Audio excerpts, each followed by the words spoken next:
May ganito ka na bang payong guys sa mga viewers natin? Ayan, sa mga gustong mag-check out po nito ha. Ayan, napaganda ng payong nito guys ha. Ayan, sa mga gustong magkaroon nito.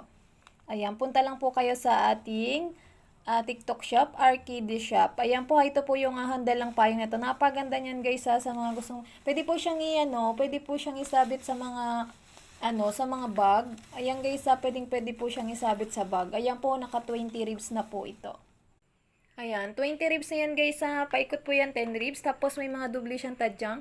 At total po niyan is 20 ribs. Ayan, napakaganda niyan guys. Pwede siyang gamitin kayong tag-ulan. Ayan guys ha, malaki po yung ating payong na yan. So yan guys, ito yung handle niya. Nabubuksan yan guys ha, nabubuksan. Tapos ilock nyo na lang. Tapos sabit nyo sa mga bag nyo. Kaya sa mga gustong mag-checkout nito ha, i-click lang po ang ating yellow basket. Ayan, maganda po yan ngayon tag-ulan guys. Ayan po ha, kulay dark blue. Ayan guys, sa dark